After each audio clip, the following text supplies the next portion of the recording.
kami bersyukur. Bapa, kami bersyukur untuk anugerah Tuhan yang tidak pernah putus-putusnya dalam hidup kami. Kalau kami ada di tempat ini, kalau kami dapat memuji Tuhan karena semua ini perbuatan Tuhan atas hidup kami. Kami bersyukur hari ini puji-pujian itu menggambarkan hati kami yang memang bersyukur karena segala berkat yang Tuhan sudah limpahkan dalam hidup kami. Sepanjang tahun ini banyak hal yang terjadi, tetapi kami tahu Tuhan tidak pernah tinggalkan kami. Tuhan selalu bersama-sama dengan kami dan Tuhan menolong kami. Sebab itu Tuhan, biarlah kiranya perayaan Natal hari ini, puji-pujian itu menjadi dupa yang berbau harum karena kami menyanyikannya dari hati kami. Dan Tuhan tahu apa yang teman-teman sudah lakukan mempersiapkan acara ini. Mereka punya satu tujuan bahwa nama-Mu yang dimuliakan di dalam ibadah Natal pada hari ini Tuhan. Biarlah kiranya semua itu Engkau terima sebagai dupa yang berbau harum di hadapan Tuhan. Kami akan baca firman Tuhan, kami akan renungkan firman-Mu. Dan kami rindu Roh Kudus Tuhan itu bekerja di dalam hati kami, di dalam pikiran kami. Sama seperti Tuhan yang bekerja pada waktu kami memuji Engkau, mengagungkan Engkau. Pada waktu kami merenungkan firman Tuhan. Kami rindu biarlah kiranya Roh Kudus juga bekerja. Dan kami menuruti apa yang Roh Kudus kehendaki. Terima kasih Tuhan dan hamba-Mu yang penuh keterbatasan ini. Tuhan yang tolong Tuhan mampukan untuk menyampaikan kebenaran firman Tuhan. Berkata-katalah ya Tuhan kepada kami. Lakukanlah melampaui apa yang bisa disiapkan oleh manusia. Terpuji nama-Mu Bapa, di dalam dan melalui Yesus Tuhan Juru Selamat kami yang hidup. Kami berdoa. Amin. Silakan duduk saudara. Saya mau kita berikan aplaus dulu dong buat teman-teman yang sudah melayani Tuhan dengan luar biasa ya.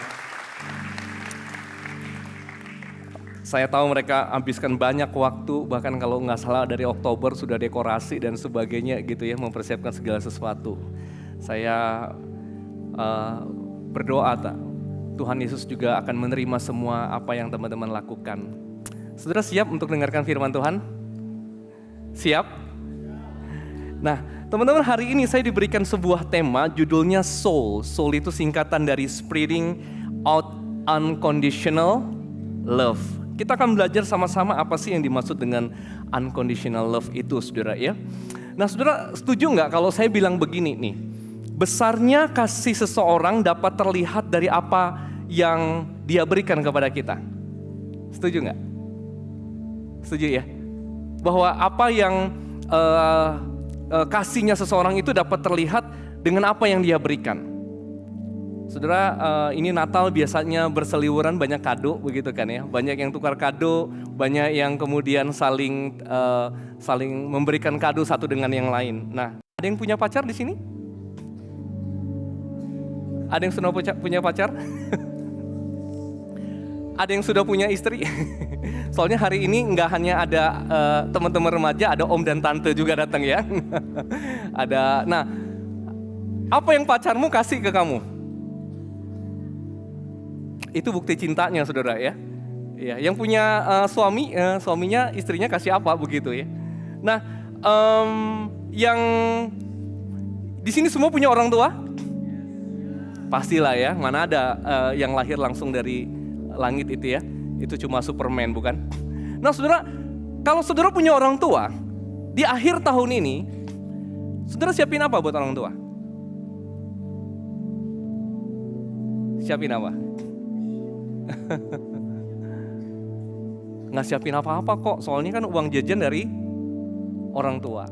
Nah, saudara, saya pikir begini, waktu saya bilang soal hadiah, bisa jadi sebagian besar dari teman-teman akan berpikir soal uang. Karena bagaimana mungkin saya bisa memberikan hadiah yang terbaik kalau tidak punya uang, betul nggak ya? Padahal tidak semua yang terbaik, hadiah terbaik itu selalu dinilai dari nilai rupiahnya. Nggak selalu teman-teman. Nggak selalu. Meskipun ada kado, ada hadiah yang memang mahal. Tetapi tidak semata-mata hanya karena nilai rupiahnya saja. kemudian kita nilai kado itu, hadiah itu berharga. Saya tulis di sini bahwa hadiah yang terbaik tidak hanya ditentukan oleh nilai harga hadiah tersebut, tapi juga mungkin saja perjuangan di balik kado tersebut, hadiah tersebut. Saya ambil contoh ya. Nih saya ambil 2 orang yang ada di sini gitu, pasti hadir gitu ya. Misalnya ya, si Renner itu punya uang jajan 50.000 per minggu. Ya, ini tidak berdasarkan riset ya. Saya nggak tanya sama Renner dulu, Rey, kamu punya uang jajan berapa seminggu begitu ya? Enggak, saya tebak-tebak aja.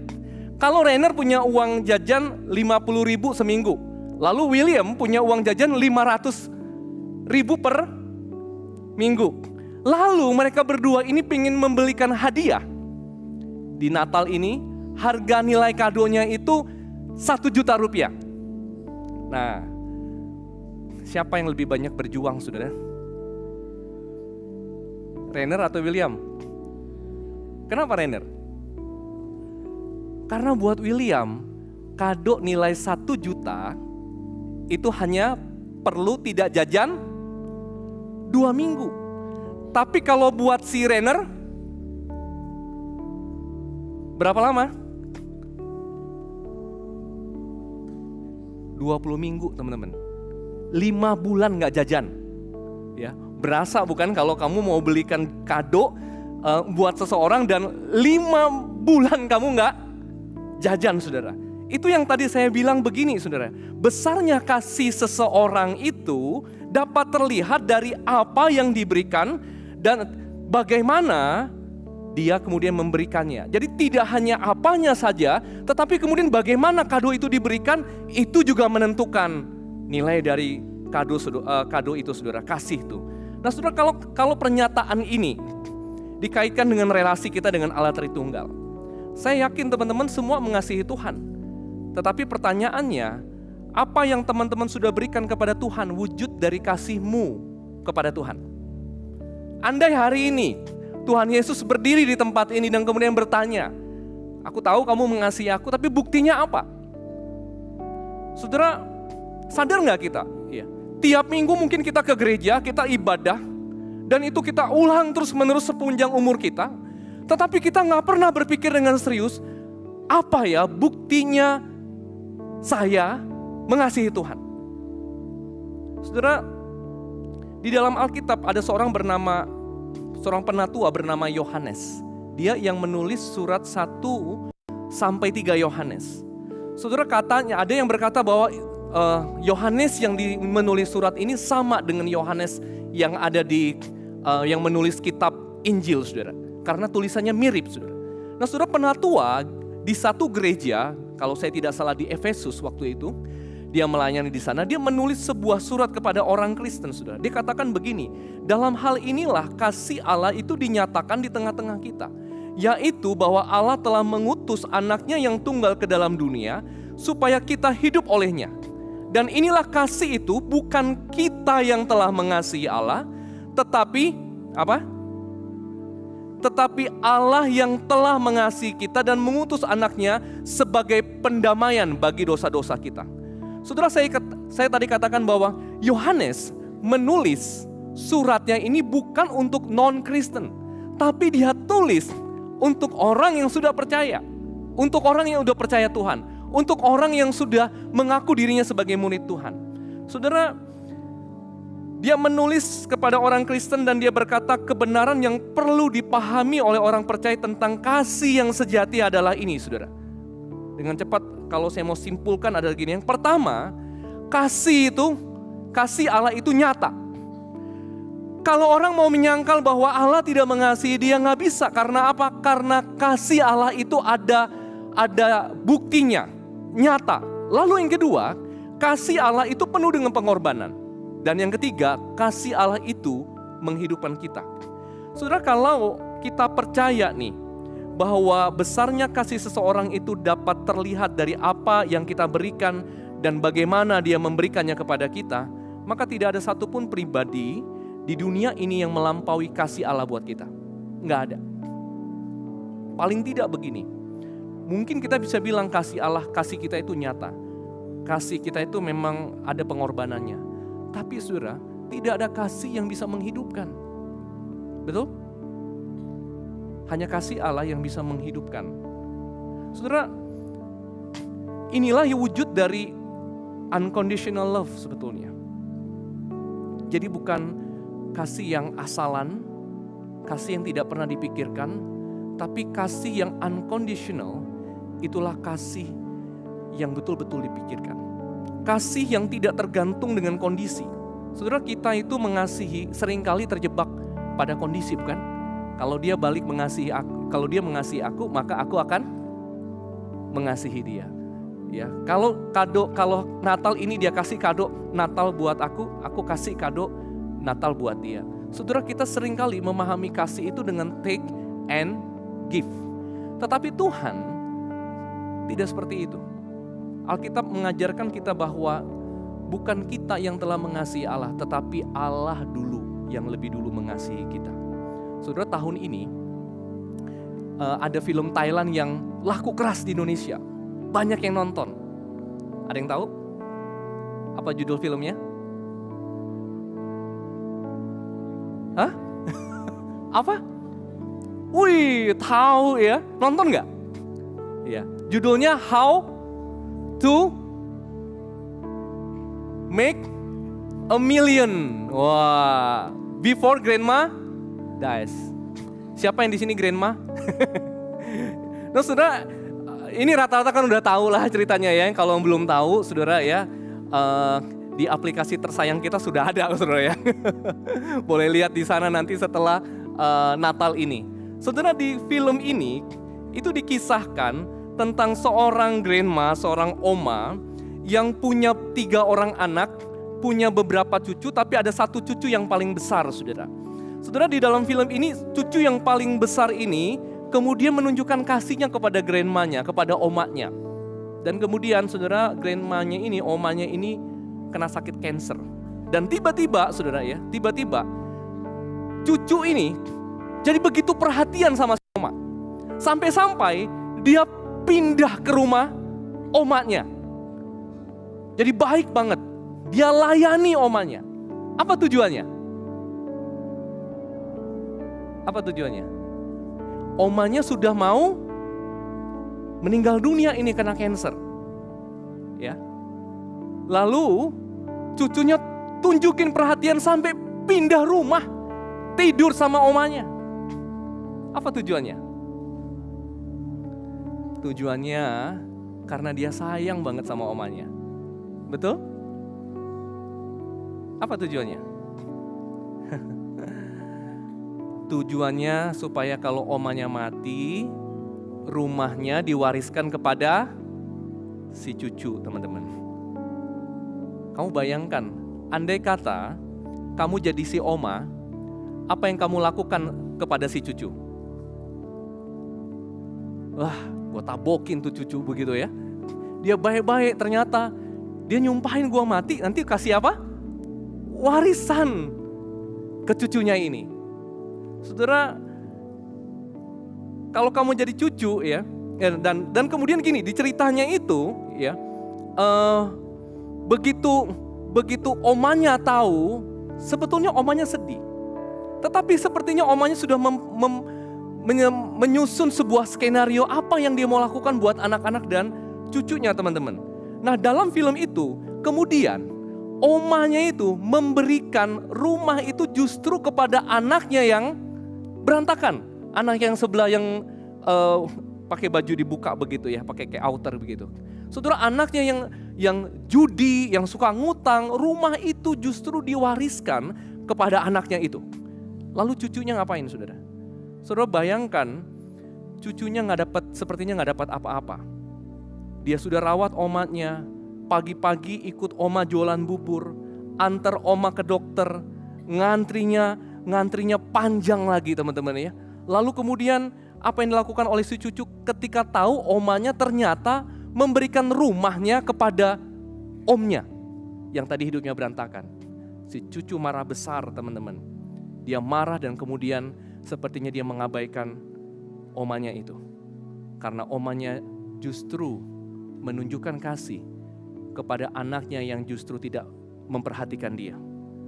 Tanpa si cucu ini sebetulnya menyadari, teman-teman, oma ini sejak dari anak ini lahir, sejak cucunya ada dan sempat tinggal bersama-sama dengan dia, omanya itu nabung, teman-teman.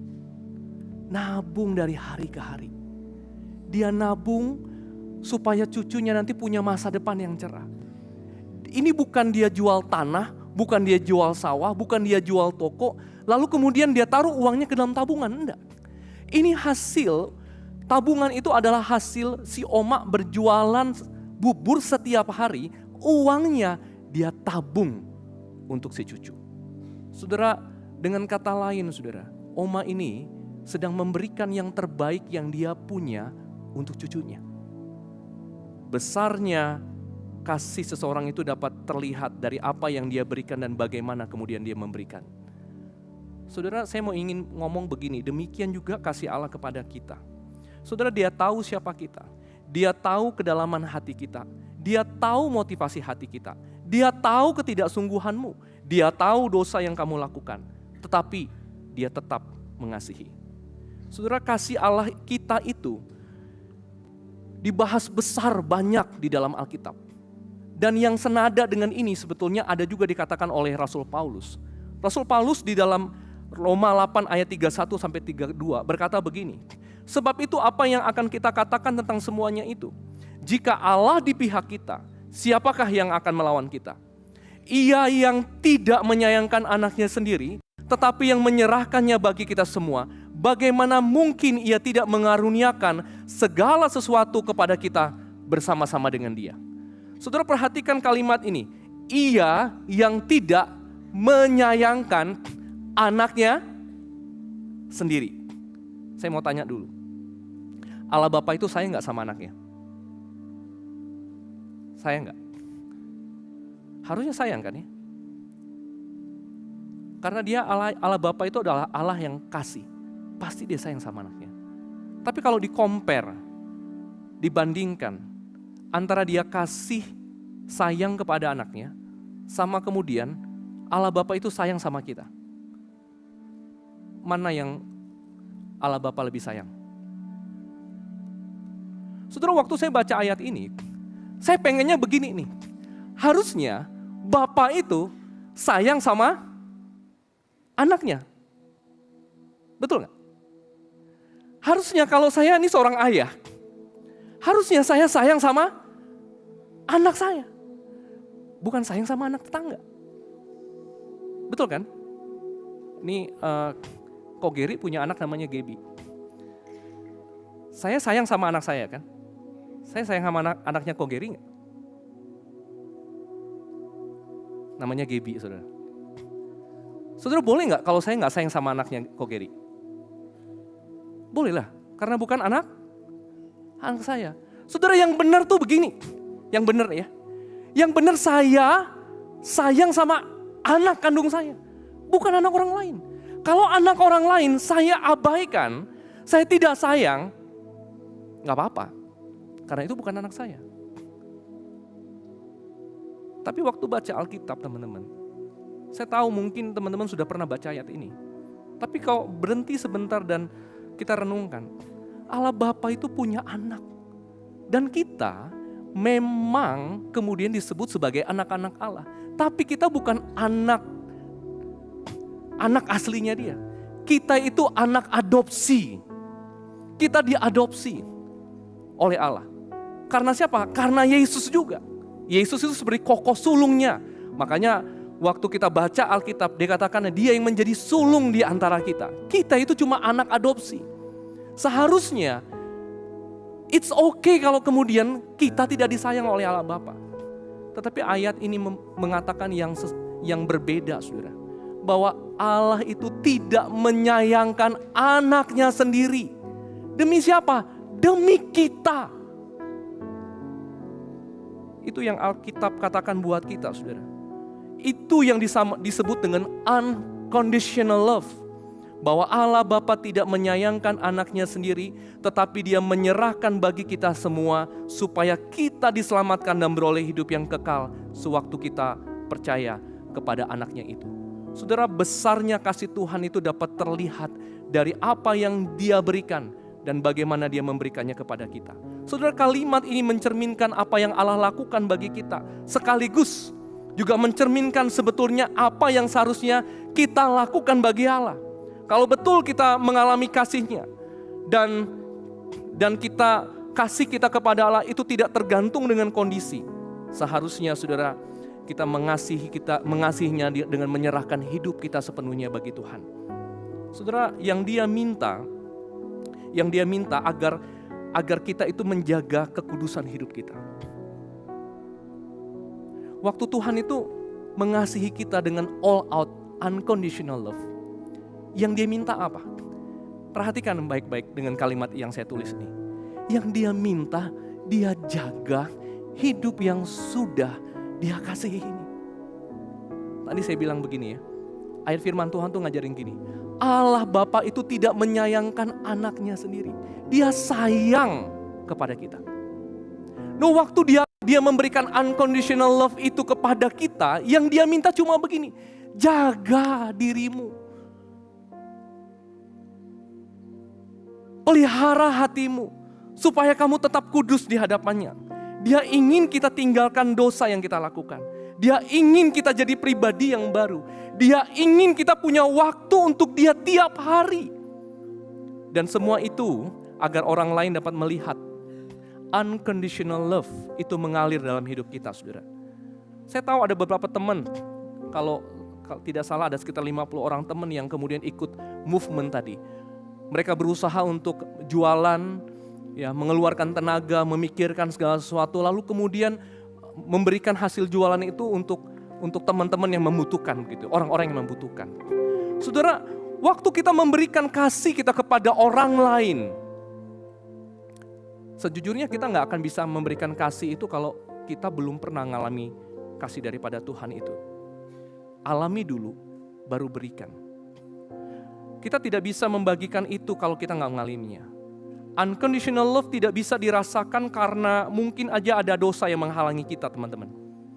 Kalau itu, waktu kamu memuji Tuhan, saya dari tadi waktu di bawah memuji Tuhan, hati saya sangat tersentuh dengan puji-pujian yang ada, dan berulang kali saya buka kacamata. Kenapa? Karena air mata saya nangis. Saya bersyukur karena sepanjang tahun ini Tuhan sudah berkati saya dan keluarga saya. Tapi kalau tadi waktu pujian, kamu tidak merasakan apa-apa. Jangan-jangan teman-teman, ada dosa yang kamu pelihara. Ada dosa favorit yang kamu simpen, yang mungkin orang lain gak tahu. Kamu sendiri yang tahu. Karena dosa itu teman-teman membuat kita gak bisa merasakan Tuhan dalam hidup kita. Dan waktu kamu lakukan dosa itu, di dalam hati kecilmu, seperti ada suara yang memanggil untuk kamu kembali. Makin kamu lakukan dosa, suara itu makin lama makin kecil. Suara itu makin lama makin tidak terdengar. Tapi bukan berarti suara itu tidak ada. Suara itu akan tetap memanggilmu kembali. Saudara, waktu saya bertobat, 12 Desember tahun 96, beberapa hari itu kemudian satu hari saya bermimpi. Mimpinya aneh. Jadi mimpinya itu adalah waktu saya setelah saat teduh. Jadi saya bangun pagi-pagi karena waktu baru terima Tuhan Yesus itu semangat sekali gitu ya. Jadi pagi-pagi udah bangun saat teduh, lalu kemudian masih banyak waktu saya baca buku biologi. Itu waktu SMA begitu ya. Semangat sekali ya, jadinya belajar juga semangat. Lalu kemudian karena masih pagi, bacanya buku biologi sih ya, ngantuk teman-teman. Kemudian saya tidur lagi. Nah, waktu tidur itu saya mimpi. Saya mimpi sepertinya badan saya itu diangkat. Lalu kemudian badan itu kayak terbang begitu kan ya. Ini sungguhan saya mimpi. Enggak terjadi sungguhan tapi mimpi ya. Jadi begitu saya terbang atas tinggi begitu ya. Tapi kemudian tubuh saya itu sepertinya turun lagi. Turun paling sampai ke bawah sekali. Kemudian saya kebangun teman-teman. Saya pergi ke teman yang mimpin saya, yang doain saya untuk buka hati untuk terima Tuhan Yesus. Namanya Irwan. Saya ke rumahnya, saya bilang, Wan, saya itu ya mimpi seperti ini. Apa artinya? Saya diangkat tinggi gitu ya, tapi kemudian turun. Lalu kemudian Irwan tuh bilang begini, Ron, saya sejujurnya nggak tahu apa arti mimpimu, tapi begini, aku kan cuma liburan sementara di tempat ini. Pulang aku pergi nanti, kemungkinan nggak ada yang bimbing kamu untuk bagaimana kamu jalan sebagai murid Kristus.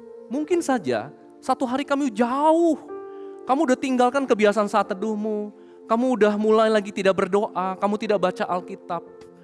Dan itu saatnya sepertinya kamu turun ke bawah. Tapi dia bilang begini, tapi nanti ada suara yang terus manggil kamu untuk kamu mengalami saat-saat seperti hari-hari ini yang kamu alami. Teman-teman, betul, setelah Irwan ini pulang ke daerahnya karena dia cuma liburan tadi ya, saya itu gak ada orang yang bisa bimbing saya. Saya kembali lagi ke kebiasaan lama saya. Saya perlu akui, teman-teman, waktu saya SMP, SMA, saya terlibat pornografi. Waktu saya bertobat, apa yang saya lakukan? Seperti yang kamu lakukan. Saya ambil semua gambar-gambar itu, saya bakar. Lalu, ya, saya jadi nggak suka dengar lagu-lagu rohana, bukan lagu rohani. Ya. Zaman saya itu Michael Learns to Rock, Bryan Adams, apa lagi ya? Backstreet Boys, sejaman kita kayaknya ya. Terus saya juga dengar suka lagunya Kenny G. Teman-teman, dulu itu nggak seperti sekarang di handphone ini ada Spotify, betul? Dulu itu pakai kaset. Dan kamu tahu kalau beli satu kaset itu harus nabung. Tapi waktu saya percaya Tuhan, teman-teman, itu semua kaset-kaset saya bakar dalam nama Yesus. Ekstrim ya. Sekarang agak nyesel sih ya. Tapi teman-teman, waktu saya lama gak ada yang bimbing, teman-teman, saya senang lagi dengan lagu-lagu itu. Dan tadi saya bilang, ada satu yang saya kembali ke pornografi saya. Tapi waktu saya melakukan semuanya itu, ada suara tadi yang makin hari memang makin kecil, tapi suara itu berbicara kepada saya. Saya berdoa, Tuhan tolong kasih orang yang membimbing saya, supaya saya bisa jadi murid Tuhan. Saya nggak kuat jalan sendiri. Teman-teman tahu, Tuhan kasih saya seorang pembimbing, namanya Kak Yohanes Tambunan. Teman-teman tahu Kak Yohanes Tambunan itu asalnya dari mana? Dari Bandung ini. Dia seorang waktu itu dia menjadi seorang perwira di Angkatan Laut. Dia datang dan dia kemudian melayani di gereja saya. Bukan seorang hamba Tuhan, tapi seorang perwira Angkatan Laut. Dia yang bimbing saya, dia yang tolong saya. Teman-teman, itu Tuhan tuh. Waktu kita jauh dari Tuhan, suara itu tetap ada. Dan mungkin saja hari ini, teman-teman, suara itu memanggil kamu kembali untuk datang kepada Tuhan. Teman-teman, dia yang rela mati di atas kayu salib demi dosamu. Maukah engkau membuka hatimu malam hari ini? Kembali kepada Tuhan. Saya ingin menutup khotbah malam hari ini, saudara, dengan sebuah kisah nyata yang pernah terjadi di malam Natal di tahun 1952 di Korea Selatan, teman-teman. Teman-teman, pada malam itu seorang wanita bernama Bakyun sedang hamil 9 bulan. Belum lama dia kehilangan suaminya karena waktu itu ada perang yang terjadi. Perang antara Korea Selatan dan Korea Utara. Dan suami dari Mbak Yun ini gugur di medan perang. Teman-teman, Mbak Yun tidak punya apa-apa, di rumah dia sendirian. Waktu rasanya perutnya gak enak, dia tahu ada seorang misionaris di seberang sana, tidak jauh dari rumahnya. Orang ini adalah seorang misionaris bernama Miss Watson dari Amerika dan dia suka banyak menolong orang. Mbak Yun berpikir, pasti Miss Watson akan menolong saya. Saudara, akhirnya si Mbak Yun ini dengan perut yang sudah besar, saudara, dia jalan menuju ke rumah Miss Watson ini. Tetapi di tengah perjalanan itu, saudara, karena waktu itu salju turun dengan tebal, saudara ya, dia berjalan dengan susah payah. Lalu kemudian ketika dia hampir sampai di rumah dari Miss Watson ini, dia sudah tidak lagi kuat berjalan karena perutnya sakit. Lalu kemudian dia menepi, dia ke pinggir dekat jembatan di seberang sungai di rumah Miss Watson itu. Saudara, kemudian Mbak Yun sudah bisa mampu berjalan dan dia rasakan perutnya sakit, dan disitulah teman-teman Mbak Yun kemudian melahirkan tanpa pertolongan satu orang pun dan tanpa membawa apa-apa untuk dia melahirkan anaknya, saudara.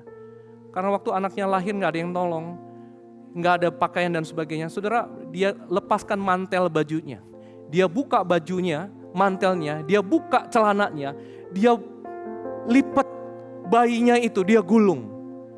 Dan kemudian si Mbak Yun ini tertidur dan tidak pernah bangun lagi, teman-teman. Keesokan paginya seorang misionaris yang tadi bernama Miss Watson, dia kemudian di hari Natal itu, dia ambil truk tuanya, dia siap dengan beberapa makanan untuk dibagikan untuk orang-orang yang ada di seberang desa itu. Waktu dia naik mobil truk tua itu, teman-teman. Lalu kemudian setelah melewati jembatan ini, dia punya truk itu mati. Dan dia kemudian turun untuk melihat apa yang terjadi pada truknya. Waktu dia turun, dia periksa truknya, dia kedengaran tangis bayi. Lalu dia cari-cari, ini bayi di mana? Ini salju tebal, kok ada bayi? Waktu dia turun ke jembatan itu, dia lihat ada Mbak Yun yang sudah telanjang, bugil, karena dia ambil semua pakaiannya untuk membungkus anaknya. Teman-teman, kemudian anak itu diambil oleh Mbak Yun, oleh Miss Watson ini, dibawa pulang ke rumahnya. Lalu kemudian dengan beberapa orang baru kemudian dia mengurus mayat dari Mbak Yun ini dan mengemumikannya. Teman-teman, anak itu diadopsi oleh Miss Watson ini dan diberikan nama Supak. Di tengah banyaknya anak-anak yang dia rawat, yang dia adopsi, teman-teman, Supak menjadi selalu yang istimewa. Miss Watson sering cerita kepada Supak. Dia bilang begini, ibumu itu punya kasih yang luar biasa untukmu, Supak. Dia memberikan segalanya demi hidupmu. Dia punya pilihan untuk hidup, tapi dia pilih supaya kamu yang hidup. Saudara, kisah itu terus diceritakan sehingga ketika Supak tumbuh besar, dia tumbuh dengan rasa hormat terhadap mamanya yang sudah meninggal dunia itu. Teman-teman, pada ulang tahunnya yang ke-12 yang juga jatuh pada hari Natal, Supak kemudian minta kepada Miss Watson, bilang begini, Miss, boleh nggak bawa aku ke kuburan mamaku? Aku pengen mengunjungi dia di hari Natal ini. Lalu kemudian Miss Watson ini membawa si Supak ini ke kuburan mamanya. Lalu Supak bilang begini, Miss, boleh nggak? Miss kembali ke mobil, ke truk, saya mau berdua saja di depan kuburan mama. Saudara, apa yang dilakukan oleh Supak? Supak kemudian mulai buka jaketnya. Dia buka bajunya. Dia taruh bajunya, mantelnya itu di depan makam mamanya. Sambil kemudian dia berteriak begini, Ma, sedingin itukah malam ini? Atau mungkin lebih dingin malam itu? Kamu buka semua bajumu supaya aku hidup. Dia teriak di depan makam mamanya, Ma, sedingin inikah malam itu? Sampai engkau mengorbankan nyawamu, dirimu untuk aku. Teman-teman, Miss Watson itu kemudian lari mendapatkan Supak. Dia bilang, pakai bajumu lagi, pakai bajumu lagi. Mamamu pasti bangga dengan kamu. Teman-teman, kasih Mbak Yun itu kepada Supak hanyalah bayangan dari kasih Allah yang jauh lebih besar. Kita tahu ya, Tuhan itu lahir dalam kehinaan. Palungan mungkin gak banyak dari kita tahu. Tapi palungan itu bukan baby box. Palungan itu adalah tempat makan hewan. Tidak ada baby box buat Yesus. Mungkin waktu engkau lahir, papa mama siapin tempat tidur yang spesial buat kamu. Tapi tidak begitu dengan Yesus. Saudara, dia diletakkan di tempat makan binatang. Dan sepanjang hidupnya, tidak ada yang menyenangkan sebetulnya. Dia hidup dalam kesederhanaan. Dia hidup dengan melayani. Dan kita tahu kemudian dia mati di atas kayu salib. Dia berikan hidupnya untuk kita. Pertanyaannya adalah, bagaimana kita menanggapi kasih yang unconditional itu dalam hidup kita? Apakah kita mencerminkan penghormatan dan rasa syukur kita dengan kemudian jaga saja dirimu? Jaga. Saudara, saya yakin kalau kita jaga diri kita dengan baik, menjaga kekudusan hidup kita, Tuhan akan pakai kita untuk menyalurkan kasih Allah itu kepada orang-orang lain.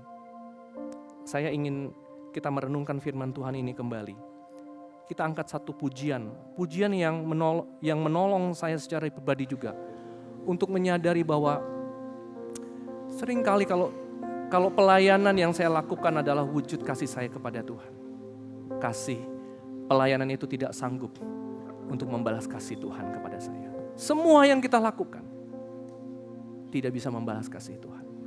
Saya berharap waktu kita menyanyikan pujian ini menjadi sebuah firman yang juga berbicara kepadamu.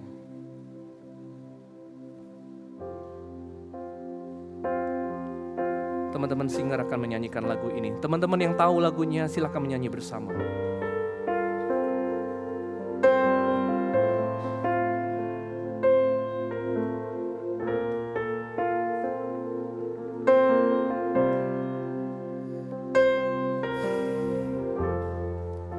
Semakin aku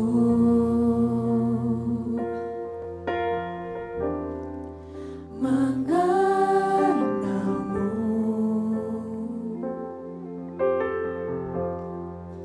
semakin aku mengerti betapa besarnya kasih-Mu. Semakin aku mengasihi-Mu Tuhan, semakin aku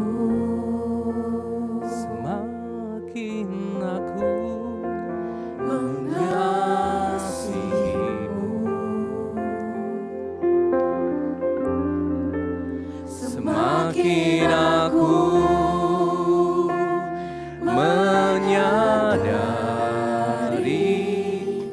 tak mungkin ku dapat membalas kasih-Mu. Saya undang semua untuk kita bangkit berdiri.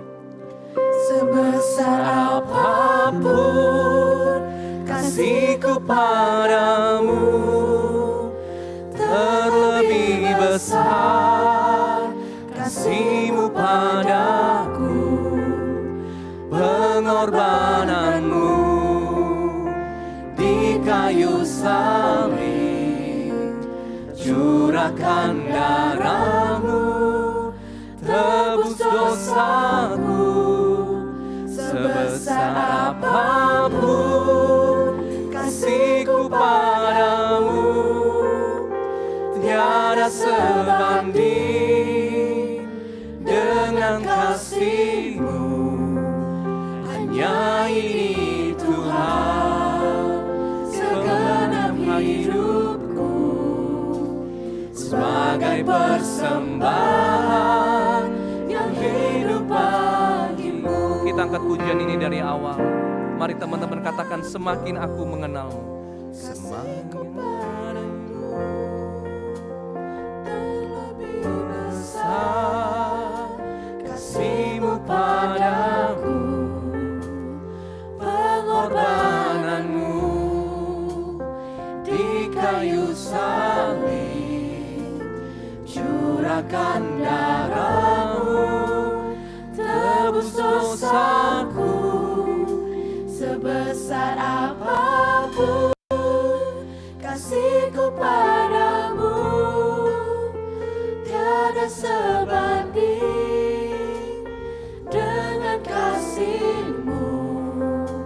Hanya ini Tuhan, segenap hidupku sebagai persembahan